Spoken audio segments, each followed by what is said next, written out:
बेटे और उनकी एक बहन करवा थी। सभी सातों भाई अपनी बहन से बहुत प्यार करते थे, यहाँ तक कि वे पहले उसे खाना खिलाते थे और बाद में खुद खाते थे। एक बार उनकी बहन ससुराल से मायके आई हुई थी। शाम को जब अपने व्यापार व्यवसाय बंद कर घर आए तो देखा उनकी जो बहन थी वो बहुत व्याकुल थी। सभी भाई खाना खाने बैठे और अपनी बहन से भी खाने के लिए कहने लगे, लेकिन बहन ने बताया कि उसका आज करवा चौथ का निर्जल व्रत है और वह खाना सिर्फ चंद्रमा को देखकर, उसे अर्घ्य देकर ही खा सकती है, क्योंकि चंद्रमा तो अभी तक निकला नहीं है, इसलिए वह भूख प्यास से व्याकुल हो उठी। सबसे छोटे भाई को अपनी बहन की हालत देख नहीं जाती और वह दूर पीपल के पेड़ पर एक दीपक जलाकर चलने की ओट में रख देता है। दूर से देखने पर ऐसा लगता है जैसे कि चतुर्थी का चांद उदित हो रहा हो। इसके बाद भाई अपनी बहन को बताता है कि चांद निकल आया है, तुम उसे अर्घ्य देने के बाद भोजन कर सकती हो।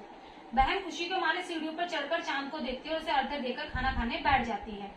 वह पहला टुकड़ा मुंह में डालती है तो उसे छींक आ जाती है, दूसरा टुकड़ा मुंह में डालती है तो उसमें बाल निकल आता है, और जैसे ही तीसरा टुकड़ा मुंह में डालने की कोशिश करती है तो उसके पति की मृत्यु का समाचार उसे मिलता है। वह बौखला जाती है।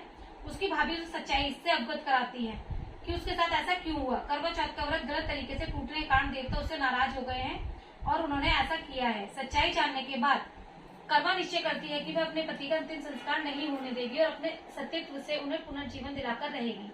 वह पूरे 1 साल तक अपने पति के शव के पास बैठी रहती है, उनकी देखभाल करती है, उसके ऊपर उगने वाली सुईनुमा घास को इकट्ठा करती जाती है। 1 साल बाद फिर करवा चौथ का दिन आता है। उसकी सभी भाभियां करवा चौथ का व्रत रखती हैं। तब भाभियां उसे आशीर्वाद लेने आती हैं तो वह प्रत्येक भाभी से यम सुई ले लो, पिए सुई दे दो, मुझे भी अपनी जैसे सुहागिन बना दो, ऐसा आग्रह करती है। लेकिन हर बार भाभी उसे अगली भाभी से आग्रह करने को कहकर चली जाती है। इस प्रकार जब 6 नंबर की भाभी आती है तो करवा उससे भी यही दोहराती है। यह भाभी उसे बताती है कि सबसे छोटे भाई की वजह से उसका व्रत टूटा था, उसकी पत्नी में ही वो शक्ति है, वह तुम्हारे पति को दोबारा जीवित कर सकती है, इसलिए जब वह आए तो तुम उसे पकड़ लेना और जब तक वह तुम्हारे पति को जिंदा ना कर दे उसे नहीं छोड़ना। ऐसा कहकर वह चली जाती है। सबसे अंत में छोटी भाभी आती है। करवा उनसे भी सुहागिन बनने का आग्रह करती है, लेकिन वह टाल मटोल करने लगती है। इसे देख करवा उन्हें जोर से पकड़ लेती है और अपने सुहाग को जिंदा करने के लिए कहती है। भाभी उसे छुड़ाने के लिए नोचती है, खसोड़ती है, लेकिन करवा नहीं छोड़ती। अंत में उसकी तपस्या को देख भाभी पसीज जाती है और अपनी छोटी उंगली को चीरकर उसमें से अमृत उसके पति के मुंह में डाल देती है और करवा का पति तुरंत श्री गणेश कहता हुआ उठ बैठता है।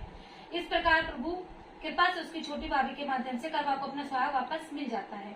हे श्री गणेश माँ गौरी, जिस प्रकार करवा को चिर सुहागिन का वरदान आपसे मिला, वैसे ही सभी सुहागिन को ये वरदान मिले। बोलो करवा चौथ माता की जय।